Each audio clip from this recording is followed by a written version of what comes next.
Shalom teman-teman semua, selamat berjumpa di Kones Channel. Di channel ini Anda akan mendengarkan, bahkan menyaksikan di video-video yang kami akan sajikan, video-video yang terbaik yang akan mengubah hidup Anda dan juga paradigma Anda. Selamat menyaksikan. Hari ini kita akan bahas mengenai perang dunia di zaman akhir, ya. Perang dunia di zaman akhir.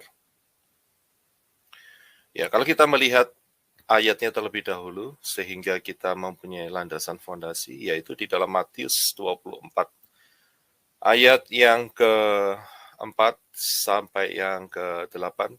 Bisa minta tolong untuk Ibu Kathy bisa membacakan untuk kita semua. Iya.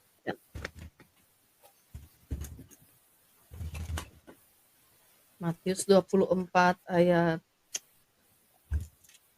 Matius 24 ayat yang ke-4 sampai ayat yang ke-8. Oke. Dan seraya menanggapi, Yesua berkata kepada mereka, "Perhatikanlah, janganlah seorang pun menyesatkan kamu, sebab banyak orang akan datang atas namaku dengan mengatakan, Akulah Hamasya.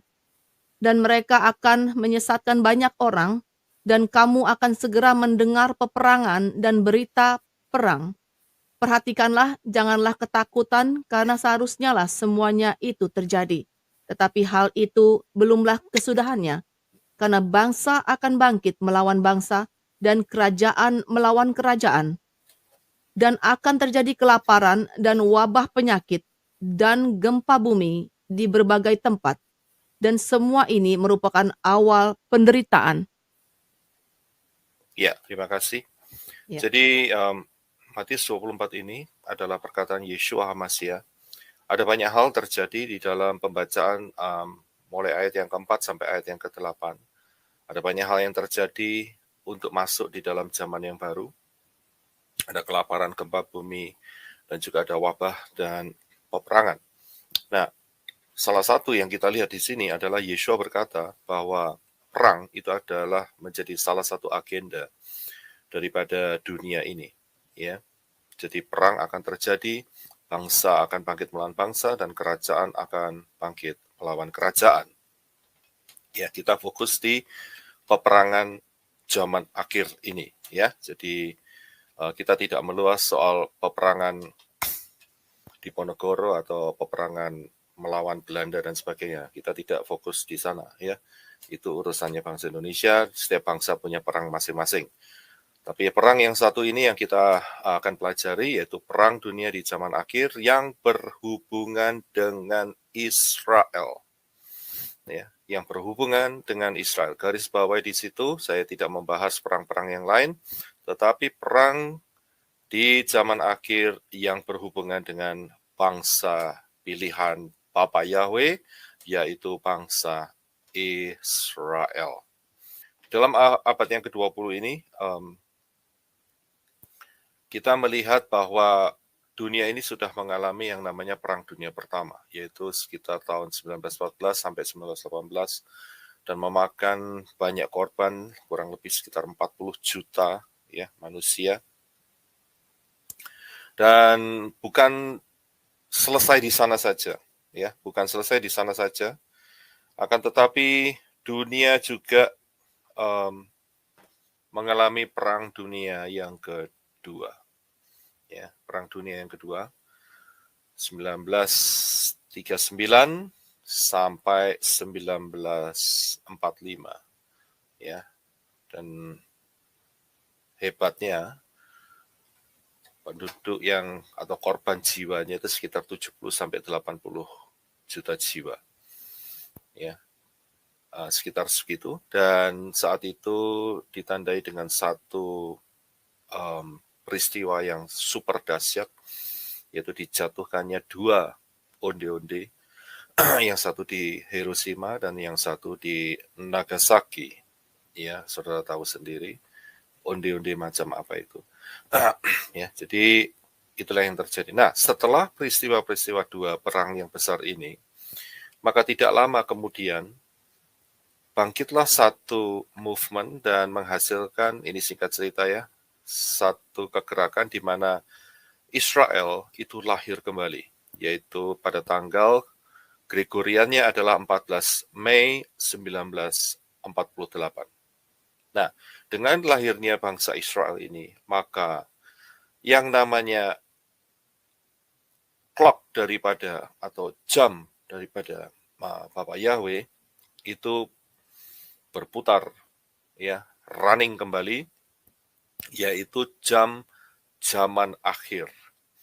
Dua perang sebelumnya, Perang Dunia Pertama dan Kedua, itu membuat kegerakan bangsa Israel itu untuk mempersiapkan diri, ya, masuk di zaman di mana kalender Bapak Yahweh tentang penyelesaian zaman akhir ini berjalan kembali.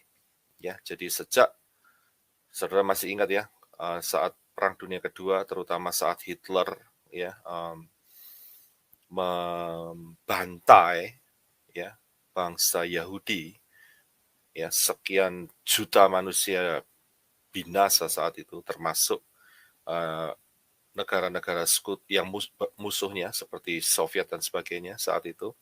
Tetapi secara spesifik Hitler menghancurkan bangsa Israel, tapi bangsa Israel saat itu belum berbentuk sebagai satu negara.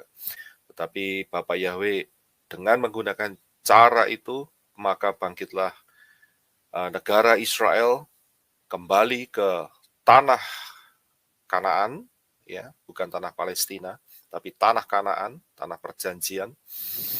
Mei 14 Mei 1948.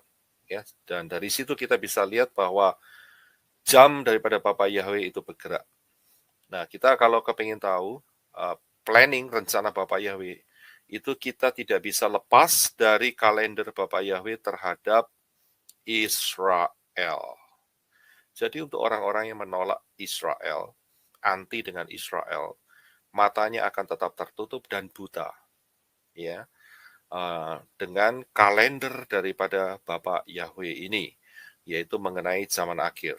Banyak orang yang menolak Israel, orang-orang Yunani, ya, yang menyembah si Y tadi, ya, mereka menolak Israel sehingga mereka tidak dapat memahami tentang secara baik ya tentang zaman akhir ini, karena polanya adalah harus mengenal pola daripada Israel, ya, mengenal daripada umat pilihan Bapak Yahweh, ya, yang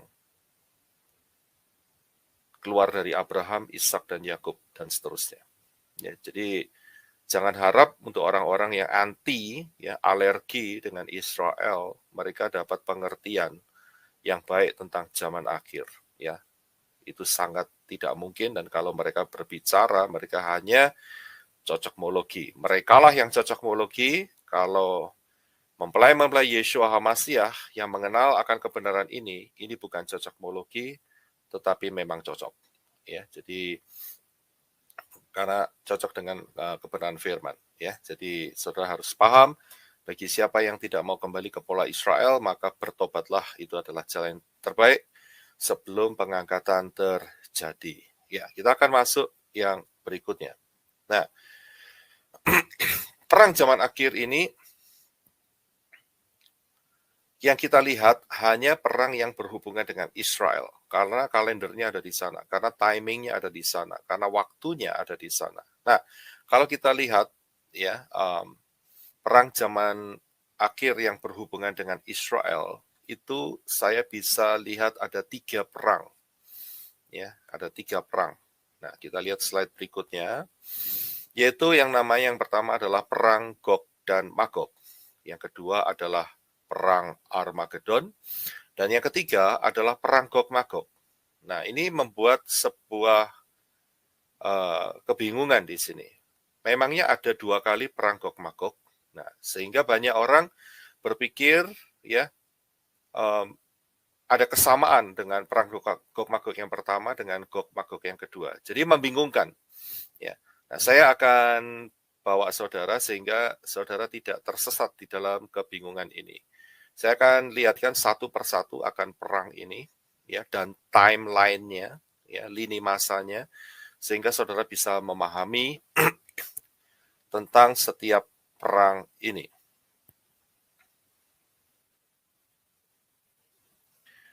Nah, kalau saudara lihat di slide yang saya tampilkan sekarang ini, ada 2 perang Gog-Magog, yaitu nomor 1 dan nomor 3. Sebetulnya ini adalah sebuah kesalahan pemahaman. Ya, kesalahan pemahaman. Yang benar itu adalah ini, saudara. Ya, yang benar itu adalah yang nomor 1 adalah perang Gog. Ya, perang Gog, bukan Gog-Magog, bukan. Tapi perang Gog. Yang kedua adalah perang Armageddon, dan yang ketiga adalah perang Gog-Magog. Ya, jadi paham. Nah, kita akan lihat perang Gog ini perang apa.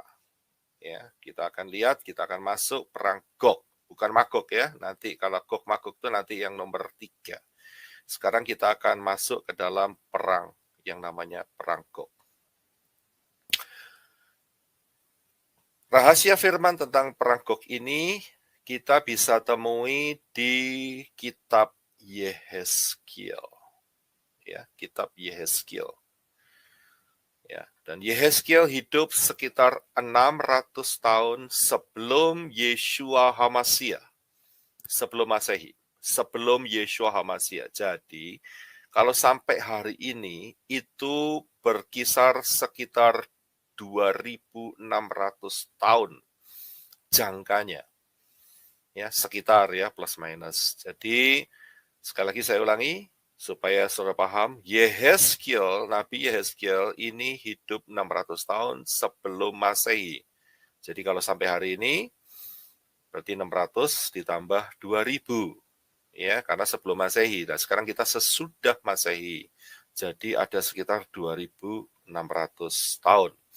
Dan perlu saudara pahami bahwa Yehezkiel ini saat menerima firman-firman Yahweh, itu dia ada di Babel, di dalam pembuangan Babel. Ya, jadi saudara harus paham lokasinya juga. Nah, satu saat Bapak Yahweh menunjukkan sebuah penglihatan kepada Yehezkiel, yaitu dengan adanya diperlihatkan dia ada di satu lembah dan penuh dengan tengkorak. Yehezkiel pasal yang ke-37. Penuh dengan tulang belulang yang berserakan, dan kemudian Bapak Yahweh memerintahkan untuk Yehezkiel itu bernubuat. Ini singkat cerita saja ya, saudara baca sendiri. Ya. Saya nggak terlalu membahas soal ini. Saya berikan singkat conclusion-nya saja, ya, ringkasannya saja. Jadi saat itu Yehezkiel disuruh bernubuat, dan kemudian setelah bernubuat, apa yang terjadi? Tulang-tulang itu berserakan untuk bergabung satu dengan yang lainnya. Ya, bunyinya kerotak-kerotak gitu kira-kira, ya. Keras sekali, beradu satu sama lain sehingga mereka menjadi satu kekuatan, yaitu dari lembah yang penuh dengan tulang belulang, kemudian Yehezkiel disuruh bernubuat kembali, sehingga tulang belulang itu menjadi mempunyai daging, mempunyai otot, ya, dan kemudian disuruh bernubuat lagi, sehingga akhir daripada hasil tulang belulang itu adalah Israel. Ini adalah lambang Israel, ya. Tulang belulang itu menjadi satu pasukan yang besar sekali, yang kuat sekali. Dan kalau saudara lihat, ini tidak lain adalah nubuat Bapak Yahweh tentang Israel yang telah mati selama 2000 tahun, kemudian bangkit menjadi satu negara yang kuat di dunia ini. Ya.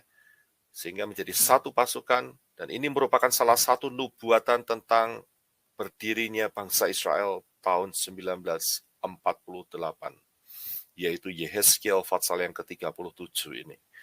Jadi Israel yang dulunya adalah tulang belulang yang berserakan, kemudian menjadi satu pasukan yang luar biasa. Hari ini pasukan yang sangat disegani di seluruh dunia, ya, adalah pasukan daripada Israel. Sangat luar biasa sekali. Ya, jadi Yeskiel 37 ini sudah digenapkan.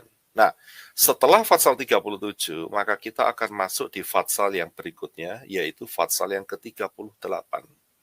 Nah, 38 dan 39, Yeskiel 38-39, ya nanti saudara baca sendiri ya, tentang nubuatan ini, tapi saya ambil hanya ringkasannya saja, sehingga saudara akan paham, Yeskiel 38-39 ini adalah satu pertempuran yang akan dihadapi oleh Israel yang telah menjadi satu negara sejak 1948. Nah, kita masuk di dalam Yeskiel 38. Inilah yang disebut sebagai perang Gog. Ya, perang Gog. Saya akan bacakan perlahan-lahan, tidak semua. Akan tetapi saudara akan bisa melihat di sini ya. Yeskiel 38. Datanglah firman Yahweh kepadaku, hai anak manusia, tunjukkanlah mukamu kepada Gog di tanah Magog. Ya, ingat, Gog di tanah Magog. Jadi ini perang bukan Gog Magog. Jadi kita kalau mau menyatakan kebenaran firman, jangan dipotong-potong atau dibuat ringkasan tanpa mengenal maknanya. Karena ada banyak pengajaran tentang ini yang dilakukan oleh pendeta-pendeta Yunani. Mereka langsung pakai kata Gog dan Magog, dan itu banyak terjadi hal yang menyesatkan dan kebingungan. Ya, jadi kita harus jelas. Jadi ini adalah perkataan Yahweh kepada Yeskiel, ya, tunjukkanlah mukamu kepada Gog di tanah Magog. Siapakah itu? Yaitu Raja Agung negeri Mesek dan Tubal. Dan bernubuatlah melawan dia. Ayat 3, dan katakanlah, beginilah firman Adonai Yahweh. Lihat, aku akan menjadi lawanmu, hai Gog. Ya, bukan hai Gog Magog, tidak, tapi hai Gog. Hanya Gognya saja. Raja Agung negeri Mesek dan Tubal. Dan aku akan menarik engkau dengan kelikir pada rahangmu, membawa engkau keluar beserta dengan seluruh tentaramu, yaitu pasukan berkuda dan semuanya berpakaian lengkap, satu kumpulan orang banyak dengan perisai besar dan kecil, dan semua pedang di tangannya. Orang Persia, ya, ini siapa-siapa saja yang akan yang akan menjadi grup di dalam peperangan ini, dikatakan bahwa orang Persia, Ethiopia, Put, menyertai mereka, dan semua dengan perisai dan ketopong. Orang Gomer dengan seluruh bala tentaranya. Bet Togarma dari utara sekali dengan seluruh bala tentaranya, banyak bangsa menyertai engkau.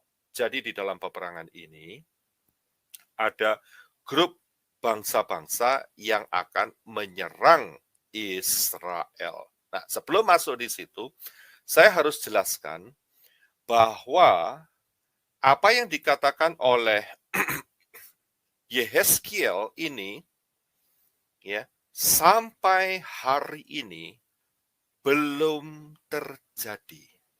Jadi Yeskiel 38 dan 39 ini belum terjadi penggenapannya. Saya tidak berkata tidak terjadi penggenapannya, tapi saya berkata belum terjadi. Mengapa? Karena setiap firman Yahweh yang keluar dari mulut Yahweh akan terjadi. Ya, itu sudah dapat dipastikan ketepatannya. Pasti akan terjadi. Tapi sampai hari ini belum terjadi. Saya akan berikan sedikit kronologinya untuk supaya saudara bisa melihat bahwa peperangan ini belum pernah terjadi sampai hari ini. Perhatikan slide berikut ini. Ingat, tadi katakan bahwa Yeskiel saat bernubuat, dia ada di Babel. Ya, dia ada di pembuangan Babel. Saat itu Israel diporak-porandakan, tidak jadi satu kerajaan lagi. ya, karena bangsa Israel menyembah kepada dewa-dewa asing yang membangkitkan cemburu Yahweh. Jadi jangan pernah ada berhala di dalam kehidupan saudara. Ya, ini terjadi di dalam Israel, sehingga Israel yang menyembah Yahweh kemudian juga menyembah yang lainnya. Ya, dan itu mendatangkan murka Yahweh yang luar biasa. Hari ini ada banyak orang berkata, oh ya enggak apa-apa menyembah Yahweh, tetapi juga Natalan 25 Desember. Masih tetap merayakan 25 Desember tapi menyembah Yahweh. Saya bilang itu sebuah kekejian. Itu penghinaan kepada Yahweh Elohim. Karena apa? Karena 25 Desember itu adalah penyembahan kepada dewa Saturnalia, yaitu dewa matahari. Dengan adanya orang-orang yang berpaut kepada Yahweh telah menerima baptisan pembaharuan, tetapi tetap merayakan Natal 25 Desember, walaupun sudah dikasih tahu bahwa Yeshua lahirnya 15 Tisri, yaitu saat perayaan Sukkot, tetapi orang-orang itu tetap mengeraskan hati. Ingat, itu adalah kekejian di hadapan Bapa Yahweh. Karena apa? Menyamakan Yahweh dengan dewa matahari. Ya, itu penghinaan yang luar biasa. Buat orang-orang yang melakukan seperti itu, saya bilang bertobatlah segera. Ya, kalau saudara tidak ingin menghadapi anti Hamasyah tertinggal, ya, jangan mengharapkan rapture untuk orang-orang yang demikian. Ya, jangan mengharapkan rapture, karena saudara menghina Yahweh pasti tidak akan di rapture. Ya, itu sudah pasti. Bapak Yahweh tidak suka seseorang dengan hati ganda, menyembah Yahweh, tapi juga menyembah yang lainnya. Ya, perhatikan baik-baik. Dan inilah adalah kita bisa belajar dari sejarah Israel. Israel dibuang ke Babel gara-gara dia menuhankan Yahweh dan Baal, juga Asitoret dan lain sebagainya, Tamus dan sebagainya. Ya. Nah, saat itu saya kembali ke topik Yehezkiel, saat zaman Yehezkiel itu Israel nggak ada, San. Ya, kerajaan Israel sudah porak-poranda. Dan setelah Yehezkiel, Israel kembali dikuasai oleh Medo dan Persia. Ya, dua kerajaan, dua kekaisaran, ya, Medo dan Persia. Setelah Medo Persia, Israel dibelenggu lagi oleh Yunani. Ya, salah satu yang terkenal adalah Alexander the Great. Jadi Israel di bawah kekuasaan daripada penguasa ini. Jadi nggak jadi satu negara lagi atau satu kerajaan lagi, enggak. Ya, setelah Yunani apa yang terjadi? Israel dibelenggu oleh Romawi, ya. Dan setelah Romawi, Israel terserak ke seluruh muka bumi. Ya, ingat peristiwa di mana Jenderal Titus menghancurkan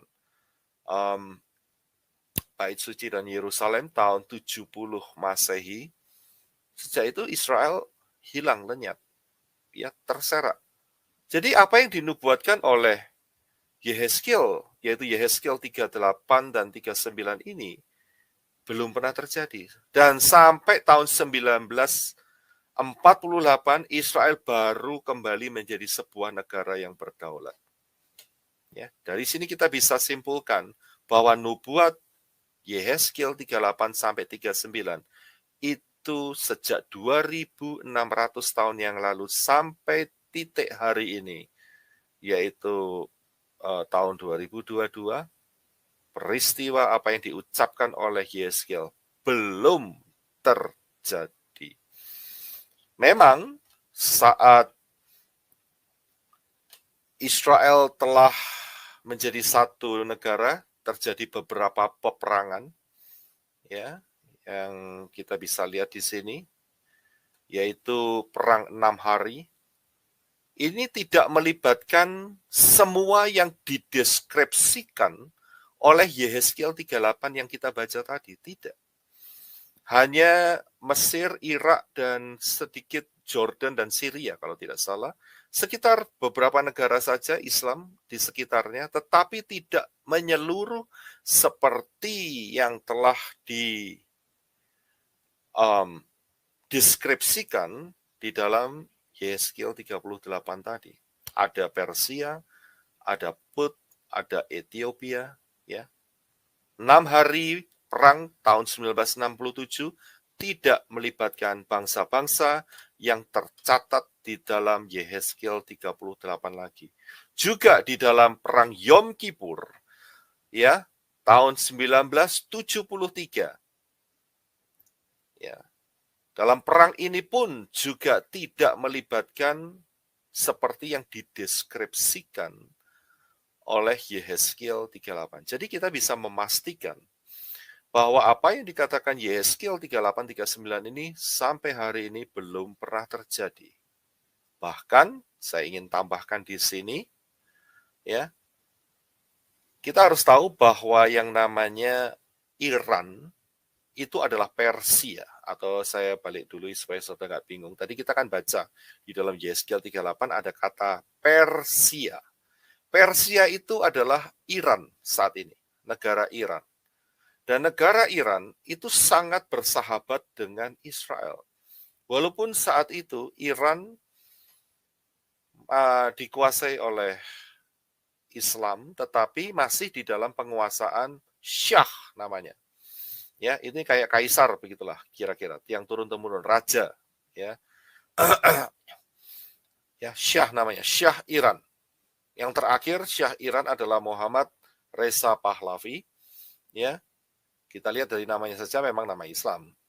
Tetapi Iran, ya, sampai dengan tahun 1978 saat Muhammad Reza Pahlavi ini berkuasa, itu mereka punya hubungan baik. Mereka tidak pernah berpikir bahwa Iran ini akan menjadi musuh bebuyutan daripada Israel. Tidak pernah. Tapi itu sampai tahun 1978.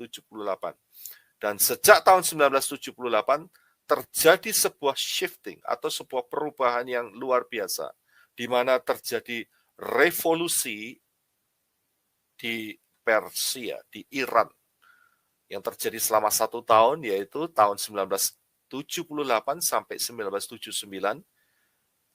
Muhammad Reza Pahlavi digulingkan saat itu. Ya, dia digulingkan, dia tidak lagi berkuasa, dan mulai saat itu Persia atau Iran itu dikuasai oleh satu rejim, yaitu Islam yang radikal. Dan ini terjadi sampai hari ini. Ya, sampai hari ini. Jadi saudara tahu bahwa dari sini kita bisa lihat, ya, orang-orang saat itu sebelum 1978 berpikir tidak mungkin Iran akan menjadi musuh yang akan menyerang Israel. Tetapi hari ini kita bisa melihat penggenapannya sudah mulai terbuka. Iran sangat berambisi untuk menghancurkan umat pilihan Bapak Yahweh, yaitu Israel. Perhatikan saja sepak terjangnya. Ya, bolak-balik dia bohong terus dengan yang namanya grup untuk pembuat nuklir, ya, karena Iran sangat berambisi dan Iran support banyak kepada teroris-teroris untuk mengarahkan tembakannya, untuk mengarahkan peluru rudalnya dan sebagainya ke Israel. Dia sangat benci sekali dengan Israel.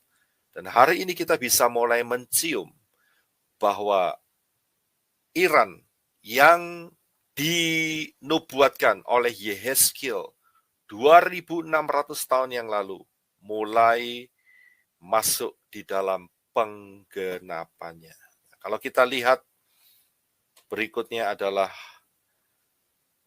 Yehezkiel 38-39 ini, ada negara-negara yang di sebelah utara dan di sekitar Israel yang akan menjadi musuh dan menyerang bersama-sama. Dan sangat besar kemungkinan Rusia akan ikut perang dalam hal ini. Ya, kalau saudara lihat di sana ada kata Tubal, ya. Dan kalau saudara lihat daerahnya, itu adalah daerah Turki di utara daripada Israel. Dan ada lagi yang lebih utara lagi, Bet Togarmah, ya. Itu kalau saudara tarik ke atas, ya, itu bisa menjadi kemungkinan besar Rusia akan ikut di dalam peperangan ini. Ada beberapa nama yang tidak berubah seperti Ethiopia. Ethiopia hari ini adalah kekuatan Islam juga di daerah Afrika, benua Afrika daerah utara. Dan kemudian ada Put, yaitu Libya, ya, dan Persia juga, ya. Dan saudara bisa lihat negara-negara itu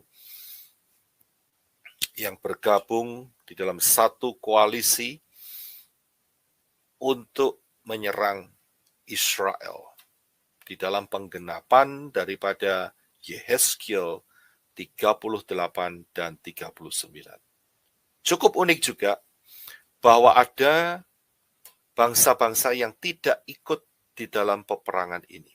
Kalau sudah lihat, ya, siapa-siapa saja, yaitu USA. Amerika Serikat tidak tercantum namanya di situ.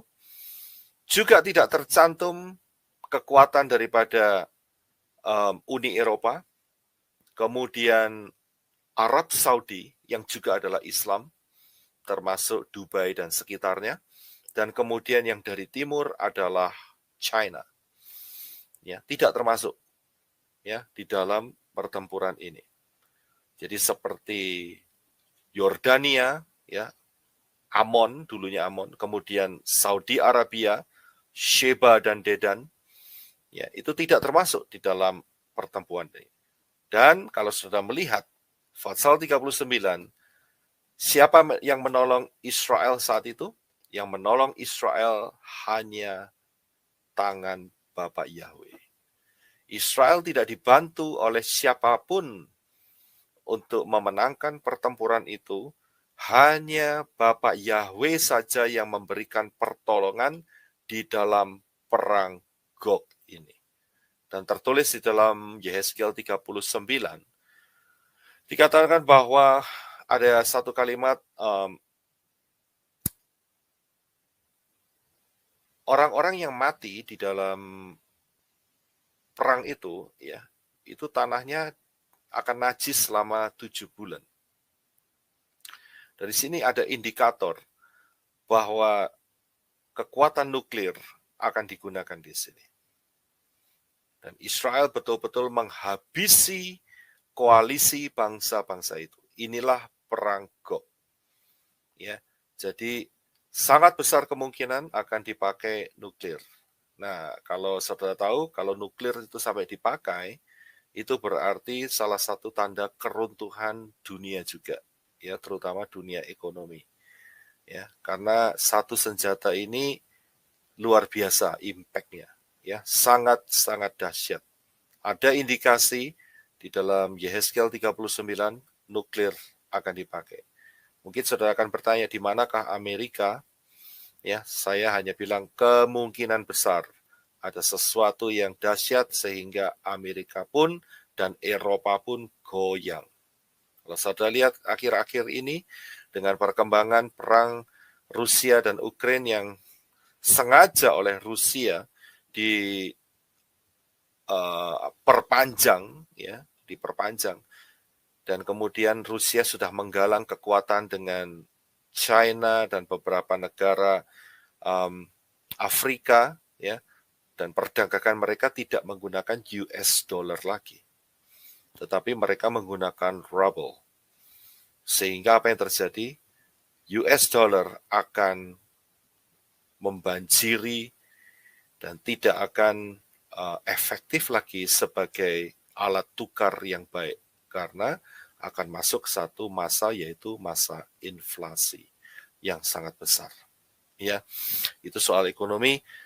Saya tidak fokus di sana, tetapi kira-kira saya hanya bisa menyinggung kemungkinan besar USA dan juga EU atau Uni Eropa, ya, kekuatan ekonomi akan goyang. Kita lihat hari-hari ini dengan tindakan daripada Putin untuk menghentikan pasokan gas ke Eropa, ya itu saja sudah membuat satu satu kesulitan ekonomi, ya. Dan kita belum tahu hasilnya nanti sampai masuk winter. Kita akan lihat apa yang diprediksi, apa yang dikatakan oleh firman, bukan diprediksi, dinubuatkan oleh firman, pasti akan terjadi. Kita akan lihat skema kapan perang Gog ini terjadi.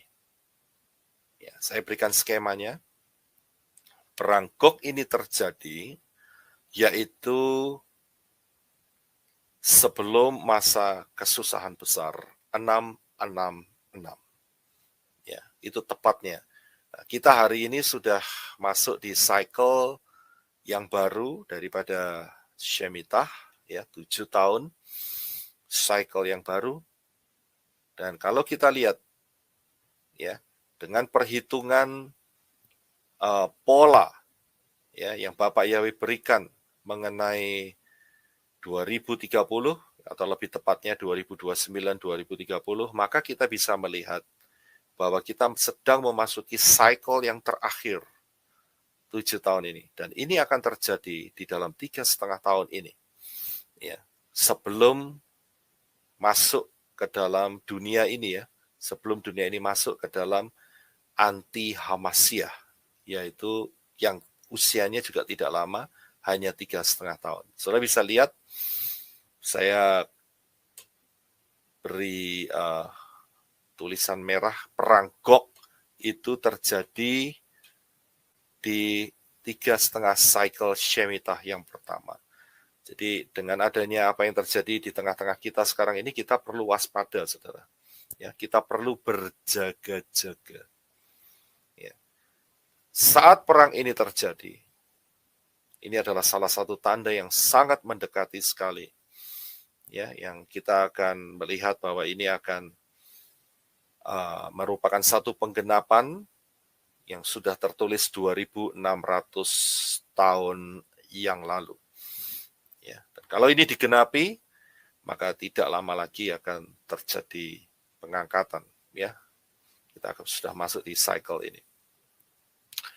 Ya, ini adalah perang Gog. Ya, ini adalah perang Gog. Jadi saudara paham, ya, posisinya adalah sebelum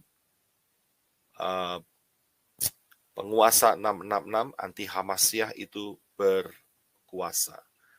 Saya sedikit memberikan hint atau clue bahwa setelah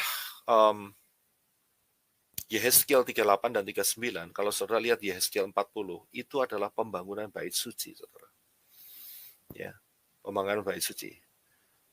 Itu ukuran-ukurannya diberikan oleh Bapak Yahweh kepada Yehezkiel. Pembangunan bait suci. Ya. Apakah pembangunan bait suci ini terjadi setelah perang Gog ini? Bisa jadi. Ya, bisa jadi. Karena clue-nya adalah Yehezkiel 37, Israel telah menjadi satu negara, 1948, kemudian terjadi perang Gog, dan setelah itu barulah bait suci bisa berdiri. Itu bisa jadi seperti itu.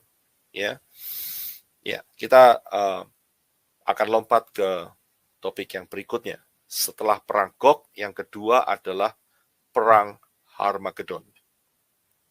Ya, perang Harmagedon. Nah, perang Harmagedon ini tertulis di dalam kitab Wahyu, Fatsal yang ke-16, ayat 14 dan 16. Itulah roh-roh setan yang mengadakan perbuatan-perbuatan ajaib dan mereka pergi mendapatkan raja-raja di seluruh dunia untuk mengumpulkan mereka guna peperangan pada hari besar, yaitu hari Elohim yang Maha Kuasa. Yang ke-16, lalu ia mengumpulkan mereka di tempat yang dalam, bahasa Ibrani disebut Armageddon. Ya, terima kasih. Ya. Nah, kalau saudara lihat di sini ada ditulis ayat 14 itu adalah peperangan pada hari besar. Hari besar apa? Yaitu harinya Elohim yang Maha Kuasa. Siapakah Elohim yang Maha Kuasa? tidak lain adalah Yahweh Elohim. Ya, jadi rahasia perang Harmagedon ini secara spesifik, kata Armageddon ini muncul di Wahyu 16 ayat 14 dan 16. Ya, satu tempat yaitu Armageddon, di lembah yaitu lembah Megiddo. Nah, mungkin ada yang bertanya, kalau begitu apakah perang Harmagedon ini ada di dalam nubuatan perjanjian lama atau Tanak?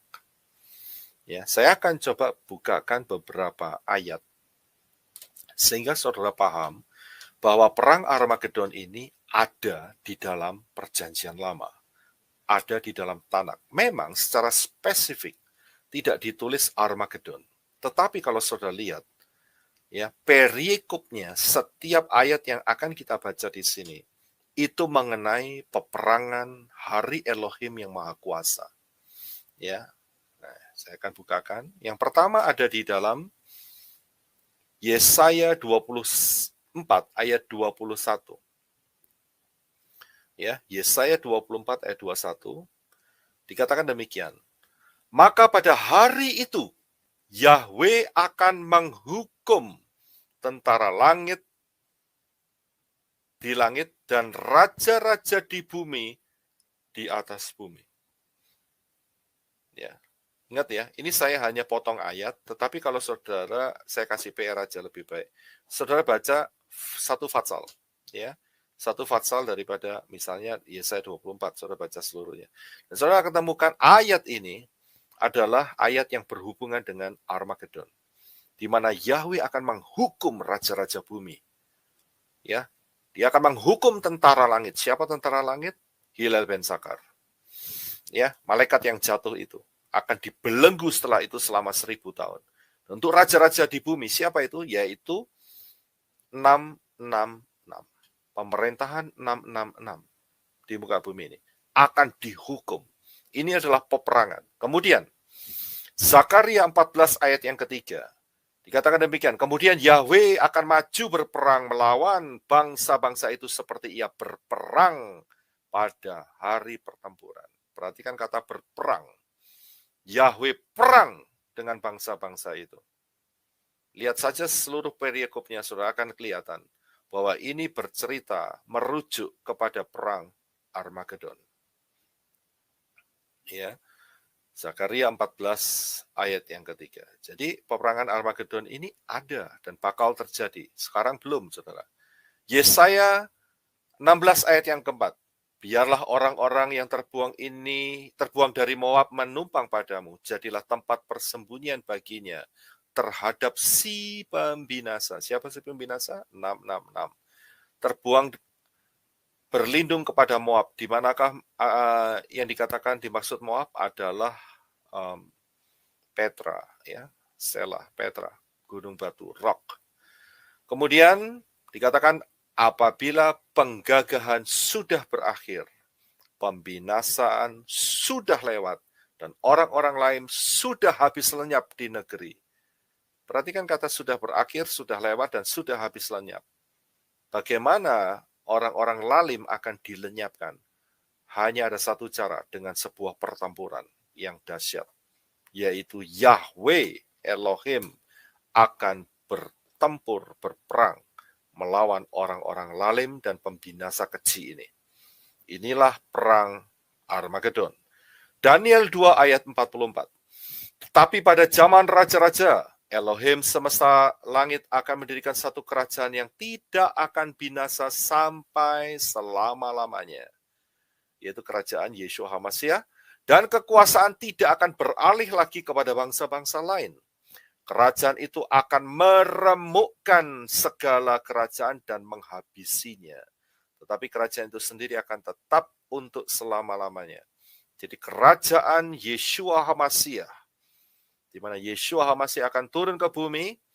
Siapakah Yeshua HaMashiach? Tidak lain adalah Bapa Yahweh sendiri.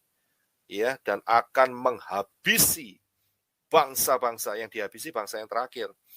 Ya, termasuk yang lain sudah mengikut. Babel hari ini sudah lenyap, saudara. Yunani udah lenyap, Romawi sudah lenyap, ya. Nah, yang dihabisi yang terakhir ini yaitu anti-Hamasyah di dalam sebuah pertempuran. Jadi dari sini kita bisa melihat dari ayat-ayat ini, kita melihat perang Harmagedon itu siapa lawan siapa. Ya. Kalau kita lihat kronologinya, nah saya bukakan chartnya, timelinenya. Saya lihat perang Armageddon itu adalah perang antara Yeshua HaMashiach dengan disertai oleh bukan malaikat, tetapi orang-orang kudusnya, ya, yang terangkat masuk dalam pengangkatan. Itu berperang dengan anti-Hamasiyah yang telah berkuasa selama 3,5 tahun saja. Ya, dan itu menurut perhitungan, ya, ada di sekitar tahun 2029 dan 2030. Ya, itulah terjadi perang Armageddon. Ya. Ada yang berpikir atau punya pemahaman yang salah, yaitu bahwa perang Armageddon itu adalah perang bangsa Israel dilawan oleh bangsa-bangsa atau bangsa-bangsa seluruh dunia melawan Israel. Ini pengertian yang salah. Ingat, saat zaman anti-Hamasiyah, Israel diporak-porandakan habis. Ingat, ya, anti-Hamasiyah dikasih waktu 3,5 tahun untuk menghajar habis Israel saat itu. Dan Israel lari ke Petra. Ya, jadi pengertian Harmagedon itu bangsa-bangsa melawan Israel. Keliru besar. Karena bangsa Israel sudah kocar-kacir, saudara. Ya, nggak ada lagi batang hidungnya. Sudah dipastikan terjadi Holocaust yang kedua. Ya, ini pengertian yang salah. Jadi pengertian yang benar adalah kita harus kembali kepada firman. Ya, kita harus kembali kepada firman. Ayatnya panjang, saudara baca sendiri, ya, di dalam Wahyu 19 ayat yang ke-11 sampai 21. Saudara akan lihat, saya akan bacakan ayat yang ke-15 saja. Dan dari mulutnya keluarlah sebilah pedang tajam yang akan memukul segala bangsa.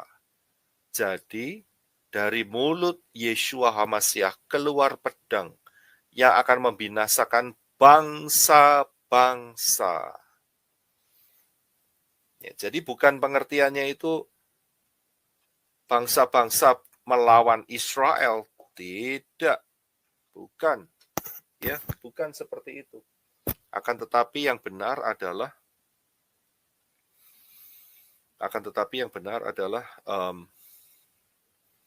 Yeshua HaMashiach melawan bangsa-bangsa yang dipimpin oleh 666 anti-Hamasiyah. Ya, saudara dan saya yang terangkat, kita sudah pakai tubuh kemuliaan, tidak mungkin mati lagi. Ya, kita pakai tubuh kemuliaan yang sangat luar biasa.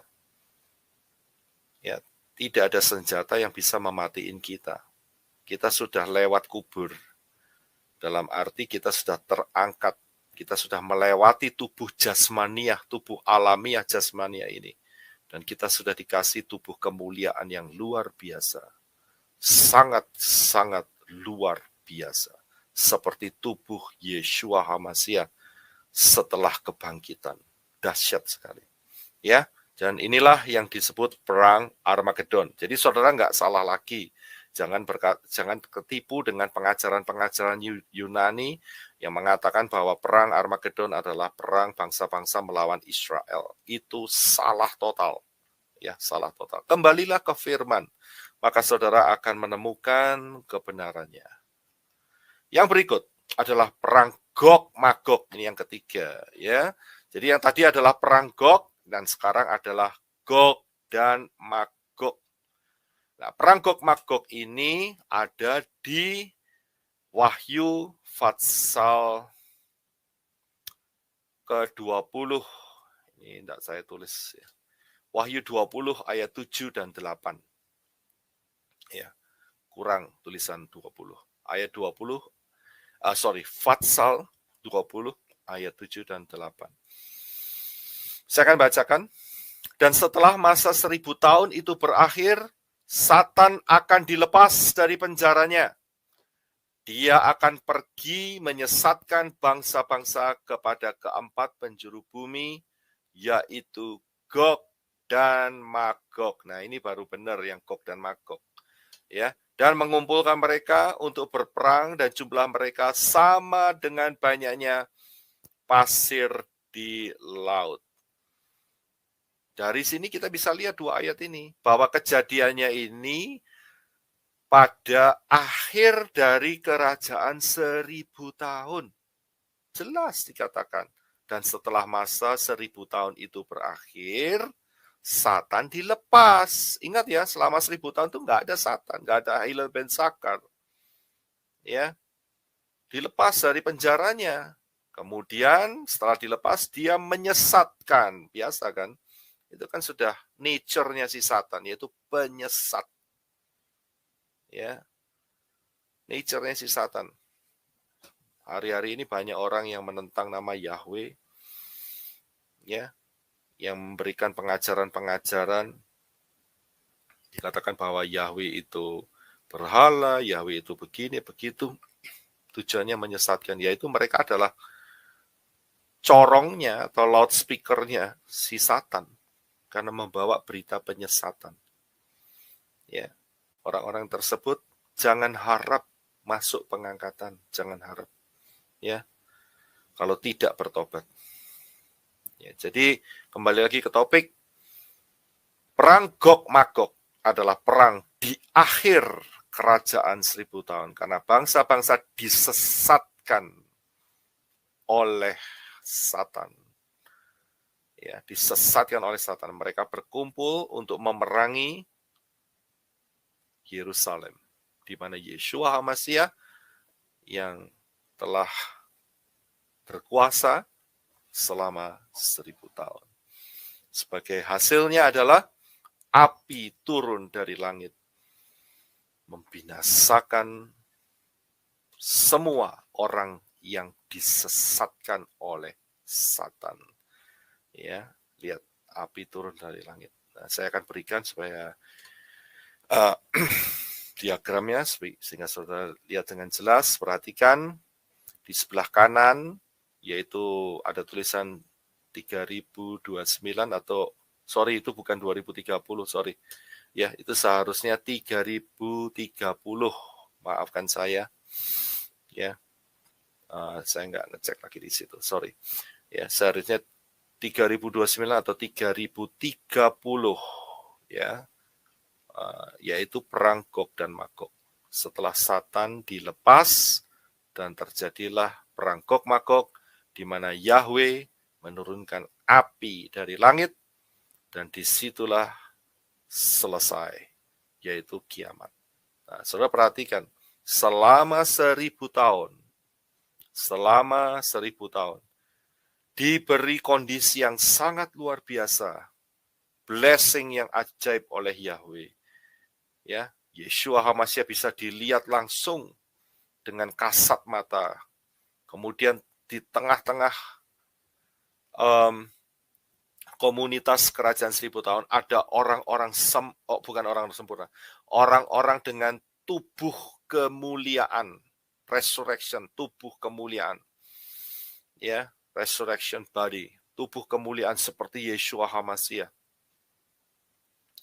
Tapi toh hati manusia kalau tidak mau condong kepada Yahweh, tidak mau dididik di dalam Torah, hasilnya adalah seperti yang dikatakan oleh Wahyu tadi, ya, yaitu bahwa mereka dikumpulkan dan berperang, jumlah mereka sama banyaknya seperti pasir di laut. Ya, ini adalah bukti terakhir dari Bapak Yahweh kepada manusia, Kalau hatimu tidak mau condong, diajar, dididik di dalam kebenaran firman, ya, sampai hari ini menolak Yahweh, menolak Yeshua HaMashiach, tetap pakai yang lama, ngerayain perayaan pagan, ya, apalagi lebih parahnya lagi, nama Arab diagung-agungkan, nama Yahweh dibuang begitu saja.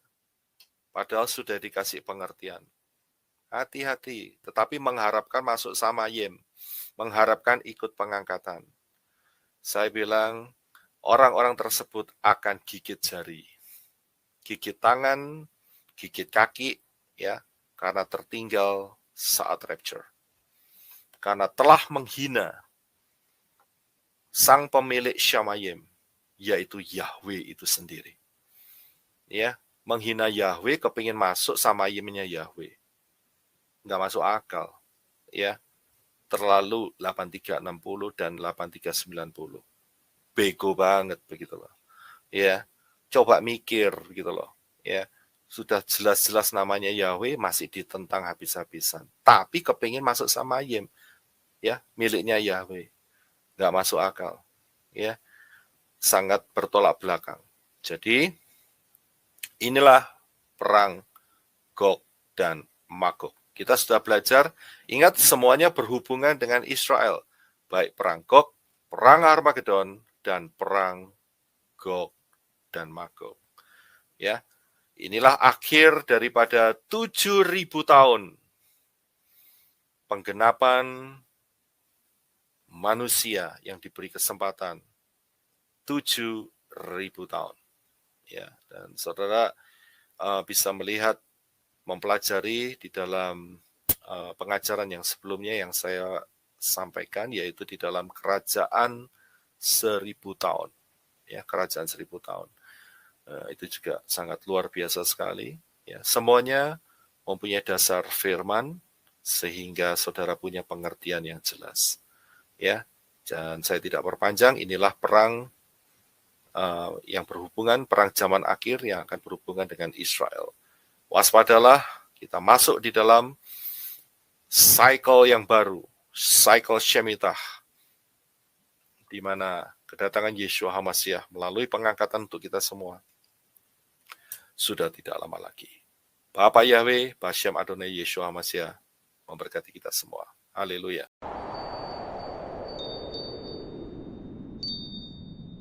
Terima kasih teman-teman semua yang sudah menyaksikan video ini.